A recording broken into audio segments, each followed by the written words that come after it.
Dudes and dudettes, how are you guys? This is Chazzy and welcome back to the Mixer, and today I'm going to be having a very special participation by my douchebag neighbors who, if you guys might be able to hear, are, I'm guessing, smashing cans outside, and they don't understand English because they're a bunch of, dirtbags, who probably don't even speak a second language, so they definitely can't even understand what I'm saying. But anyway, so I'm gonna be trying to push through this, without going down there and whooping their behinds, because I really hate people, in general that live around. Like, I enjoy socializing and meeting new people, but I don't like having neighbors. Like, if I could, I would just live isolated somewhere where I can record videos all day without having to, have any interruptions. But anyway, that's not the point.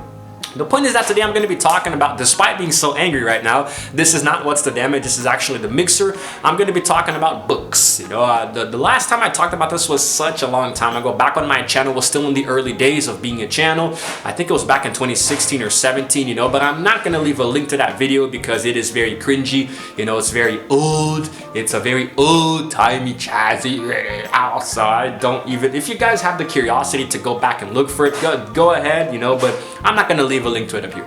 But anyway, so guys, I cannot remember the last time I have read a book. It's been a very long time. However, there was a time in my life, in my youth, where I was very, very, very in love with reading, Now, of course, it would depend a lot on what I would read. Like, I had a very hard time studying when I was in school, like reading about history and stuff like that, philosophy, but I did still enjoy reading books about fantasy, and horror especially. I got into Stephen King books when I was pretty young, but it was mostly through my school, back in middle and high school. Now, I grew up in the United States, and schools there, I don't know how they are today, but back in the day, they would really motivate the students to read as much as possible. And we also had to do a lot of book reports, so we would be given books to take home and read, so then we could actually do a report about them. Now, the thing with that is that, it was very rare for you to get a book that you actually wanted to read, It would, same thing here in Brazil, they would always give us really crappy books that I always thought kind of sucked.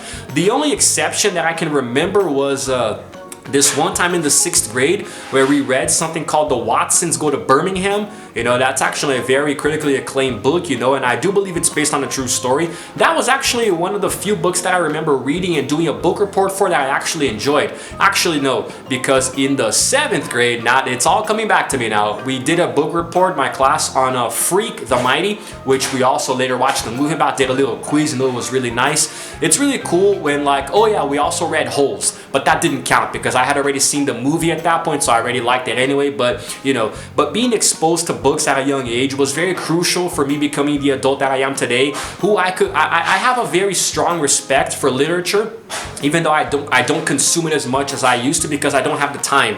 I literally can't. Like, I cannot stop. There is not enough free time in my day to stop to read a book. Even if it's an ebook, there is just no time. I can read some articles online about something that's interesting, but I can only spare a few minutes.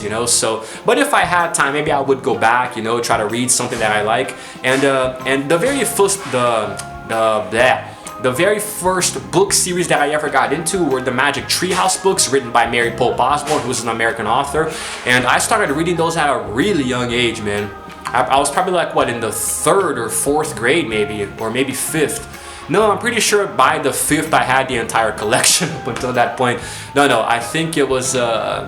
I think around the 3rd or 4th grade I started to read, and I really got into those books, and I remember to this day so vividly. My dad used to take me to Books A Million. Don't know if that store still exists, but it was a store where basically it's kind of like Toys R Us when there were toys, but it's basically just books, I used to be in love with that place so much, and every time we went I would buy like a dozen books, A lot of them were Magic Treehouse. Whenever there was a new Magic Treehouse book, I would flock to this Books A Million to get the new one. I would always convince my dad to buy it for me, and my parents were always very open to buying books, They wouldn't always buy me toys or games, I had to actually work to deserve that, but books they never left me without, so yeah.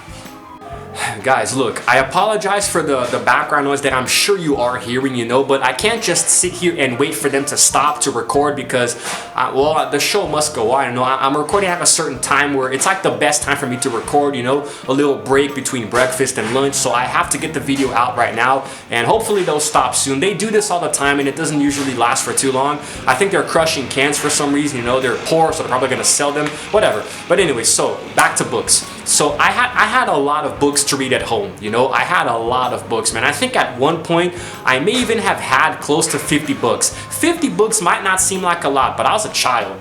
I was a kid. I used to consume, and a lot of those books were Magic Treehouse, you know. Also, I used to be in love with dinosaurs. In case you guys missed it a long time ago, I talked about my childhood obsession with dinosaurs, you know, and I had a bunch of dinosaur books, you know. So you could say that if I had 50 books at one time, maybe 20 or so were Magic Treehouse, another maybe 15 or so were, you know, about dinosaurs, maybe another, 5 or so were about, you know, no, another 10 or so were about animals, and another 5 were like sharks, you know. Did that add up to 50? I don't know, I suck at math, guys. But anyway, so the point is that I used to read so many books when I was a kid, you know. When I was a teenager, I also did, but that was when my life turned around because I finally got into the Harry Potter books, you know. It was actually as young as 22, a couple years ago. I was actually a young adult already, and I bought this Harry Potter box set with the entire collection, you know, in British English. So it was a little difficult for me because I don't really understand how they speak English in England, you know. There are a lot of subtle changes that make it a little hard to understand sometimes, and because I probably should have bought the American versions, you know, that would have made it a lot easier for me. But because it's Harry Potter, I wanted to get the original. You know, I wanted to see the original story that J.K. Rowling tried to tell, you know. So I wanted the original books, even if it was a little irritating because American English and British English, you know, they kind of clash because they spell words differently, they pronounce them differently, they use them differently, you know. So it doesn't really make a lot of sense, but I understand that England did come first, you know, and then American English came later, but I was raised with American English, so I'm always gonna find English, weird, British English, you know. But I still wanted to give myself that experience, and unfortunately, to this day, I have never finished the Harry Potter books, you know, because I got to Order of the Phoenix, but because there's like 1,000 freaking pages, and a lot of them have nothing to do with the story, it got really annoying.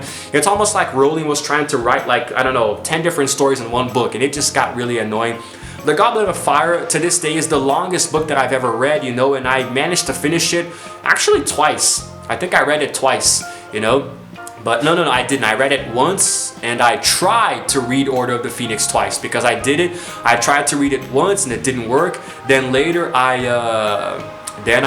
I bought the collection, I tried to read it again, but it was just, I don't know, man. If I had room in my house, if I could maybe put up some bookshelves or something, I could probably buy the Harry Potter collection again and put it there on display, you know. But it would probably just be for display because I don't read anymore, guys. It's not that I don't like reading. I love reading. I still really like it a lot, you know. And the more that I read, the more that I learn. And that's like, to me, it's the best experience of reading a book, to learning new things, you know. But I just don't have the time. If I stopped to read books, you guys wouldn't have videos on this channel to watch because a lot of my time throughout my days is spent editing YouTube videos. So you know, it's I have to balance a lot of things at once, so I don't have time to stop and read something. But I also tried to get into the Hunger Games and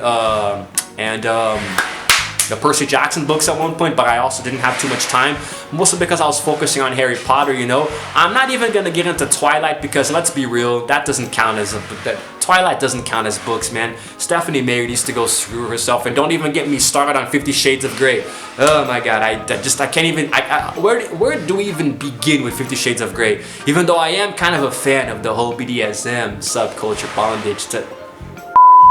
Anyway, moving on. Let's talk about Stephen King now, huh? My favorite horror author. Now, here's the thing. I started to read scary books when I was still pretty young. I think a little bit around the time that I started reading Magic Treehouse, and that actually fueled the fires for me becoming a fan of horror culture today in general, you know? Movies and games, TV shows, and other forms of literature. I like reading scary stories, you know? I actually discovered a YouTube channel recently called Mr. Nightmare. I'm gonna leave a link to him up here. He actually narrates apparently true scary stories and things like that, you know? And I've been binge watching his videos sometimes at night, you know. It's really cool, the adrenaline it fills me with. It doesn't really scare me too much because I actually enjoy it, you know. But I think the very first exposure I got to scary stories was Goosebumps, if you guys remember those books, where it was a series of books that each one told a different story that was designed to give you goosebumps, you know. Something that really turned it around for me, though, to this day, I remember I was in probably the 4th grade when I got hold of something called the Very Scary Almanac, or the Really Scary Almanac, something like that. But as you guys can imagine, it was an almanac that had a lot of really different kinds of horror, related content. So it talked about werewolves and vampires and ghosts and ghouls, goblins, demons, all that kind of stuff, you know, witches. So it kind of got me really interested in that, you know, and then I started to enjoy Halloween a little more because of this, the creepy cartoons that I would watch on TV.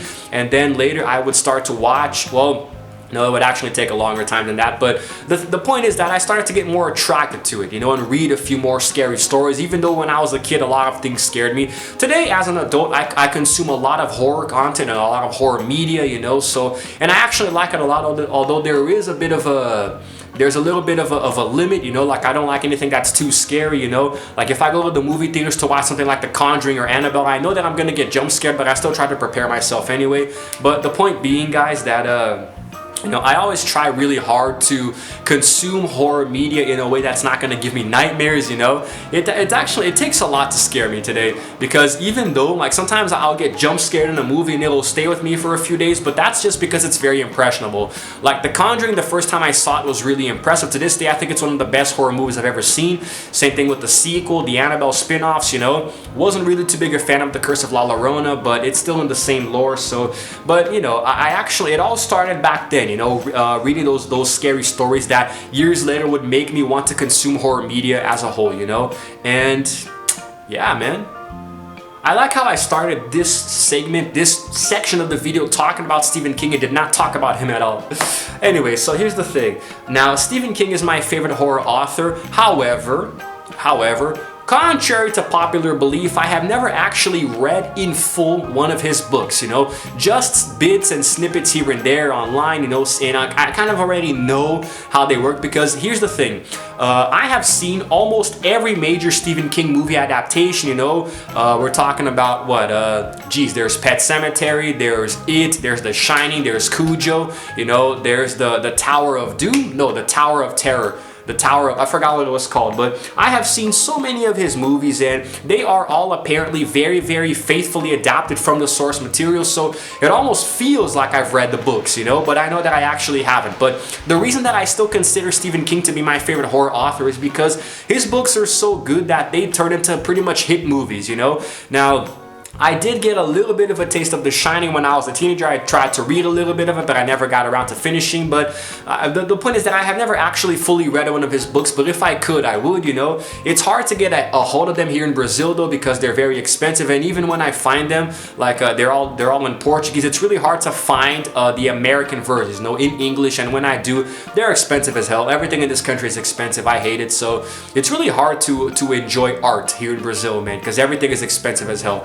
But anyway, Stephen King to me will always be the best, but I do also admire Edgar Allan Poe, you know, who's actually written many of the classic stories that we've seen, you know. Also a little bit of H.P. Lovecraft, who was the one who came up with the idea for Cthulhu, which a lot of people think exists, you know. Y'all are dumb as hell, but it's all good. So there are a lot of horror authors in the genre that have inspired not only other authors themselves, but movies to be made and TV shows. So, and I have read so many books in my life, guys. I literally cannot keep track, you know, whether or not they were big books, you know, like authors, or just regular books, you know, that we read here and there. But I have consumed so many books, you know. The longest series that I have read is still to this day The Magic Tree House. You know, I can't even say Harry Potter because it's only 7 books, but you know, if I could, I would go back and try to reread some Magic Tree House books, man.